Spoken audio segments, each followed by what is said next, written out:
పితా పుత్ర పవిత్ర ఆత్మనామమున ప్రభునందు మిక్కిలి ప్రియమైన సహోదరి సహోదరులారా, పాస్కా 5వ ఆదివారం. ఈనాటి ధ్యానాంశం క్రీస్తు మార్గం, జీవ మార్గం. యోహాను శుభవార్త 14వ అధ్యాయం 1వ వచనంలో మీ హృదయములను కలవరపడనివ్వకుడు అని ప్రభు అభయాస్తం ఇస్తున్నారు. నిజమే ప్రియులారా, ఈనాటి మనిషికి నిరంతరం కలవరాలతో కాపురం చేస్తున్నాడు.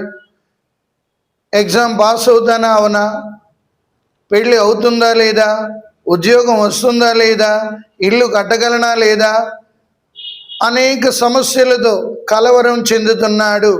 అందుకే ప్రభు ఈ పాస్కా 5వ ఆదివారం పూట ఆయన మనకి ఇచ్చే అభయాస్తం, మీరు కలవరపడవద్దు. ఎవరు కలవరపడరు అంటే ఎవరికైతే విశ్వాసం ఉందో, ఎవరైతే దేవుని విశ్వసించగలుగుతున్నారో వాళ్ళు కలవరపడరు, వాళ్ళు భయపడరు.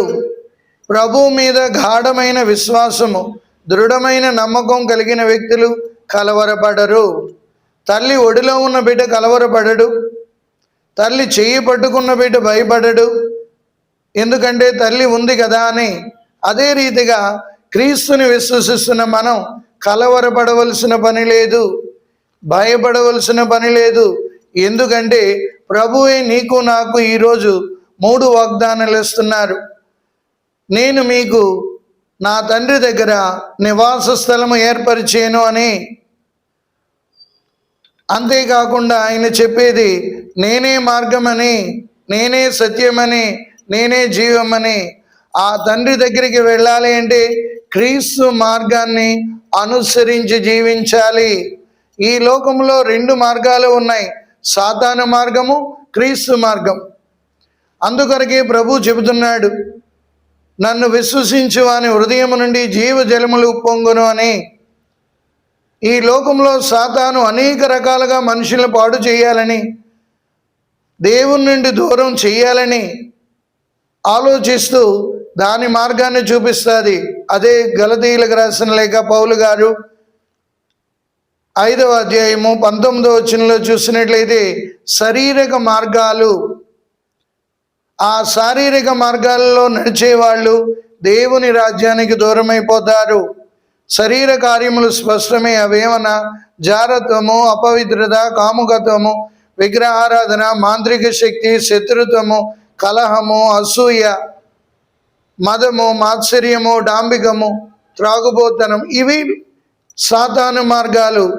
ఎవరెవరైతే సాతాను మార్గంలో ఉంటారో దేవుని రాజ్యంలోనికి అడుగు పెట్టలేరు, దేవుని నివాస స్థలంలోనికి ప్రవేశింపలేరు. అందుకే ప్రభు చెబుతున్నాడు, మీరు లోకంలో ఉన్న మార్గాలు చూడవలసిన పని లేదు, నేనే మీకు మార్గము, నేనే మార్గము. రెండవది, నా మార్గము సత్యమైన మార్గము. అందుకే పిలాతు అడిగినప్పుడు సత్యం అనగా నేమి అంటే ప్రభు చెప్తాడు, నేనే సత్యమనని. అవును ప్రియులారా, ఈ లోకంలో అనేక అసత్య బోధకులు, అసత్య ప్రవక్తలు అసత్యమైనవి తయారు చేసి చూపిస్తున్నారు. సత్యానికి అసత్యానికి ఆ ఒక్కటే తేడా. అదే రీతిగా ఒరిజినల్కి డూప్లికేట్కి తేడాను గుర్తించలేనట్టుగా ఈ లోకం వస్తువులను తయారు చేస్తుంది. అందుకొరకే మనం యేసుక్రీస్తు సత్యము, ఆ సత్య మార్గములో మనం నడిస్తేనే పరలోక రాజ్యంలో ఆయన నివాస స్థలానికి, మనకి ఏర్పరిచిన నివాస స్థలానికి ప్రవేశించగలం. అందుకే భూలోకంలో ప్రార్థనలు, ఉపవాసము, దాన ధర్మాలు, పుణ్యకార్యాలు చేస్తూ ఆ పరలోక నిత్య నివాసంలోనికి మనం అడుగు పెట్టడానికి ప్రయత్నించాలని చెప్తున్నారు. కావున ప్రియులారా, ఆ పరలోక రాజ్యంలోనికి అడుగు పెట్టడానికి ఈ భూలోకంలో మనం ఎటువంటి కృషి సల్పుతున్నామో ఆలోచించాలి. మనం కలవరపడకుండా ఈ లోకంలో జీవించాలని ప్రభు మన నుండి ఆశిస్తున్నాడు. అందుకే 1 పేతురు 5వ అధ్యాయము 7వ వచనంలో మీ విచారములన్నీ ఆయనపై మోపుడు, ఆయన మిమ్ము గూర్చి శ్రద్ధ వహించును అంటున్నాడు. ఎవరు భయపడుతుంటారు, ఎవరు ఆందోళన చెందుతుంటారు అంటే ఎవరైతే విచారంతో ఉంటారో, ఎవరైతే కలవరపడుతుంటారో, వాళ్ళందరూ కూడా ఆందోళనకు గురి అవుతారు.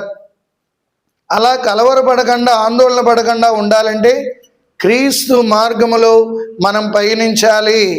క్రీస్తు వాక్యానుసారంగా మనం జీవించాలి. క్రీస్తు చూపిన ఆ బాటలో మనం నడుస్తూ పరలోక రాజ్యానికి మనం వారసులుగా మారాలి. అందుకే నా తండ్రి గృహమందు అనేక నివాస స్థలములు కలవు, మీకు ఆల్రెడీ ఏర్పరిచే ఉంచానని ప్రభువు చెబుతున్నాడు. ఆ రాజ్యంలోనికి మనం అడుగు పెట్టాలి. ఆ గృహాన్ని మనం సొంతం చేసుకోవాలి అంటే ఈ భూలోకంలో క్రీస్తు మార్గాన్ని అనుసరించి నడవాలి. అందుకే దావీదు కీర్తనకారు 119వ కీర్తన వచనం 105లో నీ వాక్యం నా పాదములకు దీపము, నా త్రోవకు వెలుగైనది అంటున్నాడు. కాబట్టి ప్రియమైన సహోదరి సహోదరులారా, ఒక్కసారి ఆత్మ పరిశీలన చేసుకుందాం. నేను ఏ మార్గంలో నడుస్తున్నాను, నేను ఎటు పయనిస్తున్నాను అనేది ఆలోచించుకొని మనందరికీ క్రీస్తు మార్గం జీవ మార్గం అని గుర్తించి ఆయన బాటలో నడుద్దాం. పితా పుత్ర పవిత్ర ఆత్మ నామమున ప్రభు మిమ్మందరినీ ఆశీర్వదించి కాచి కాపాడునుగాక. ఆమేన్.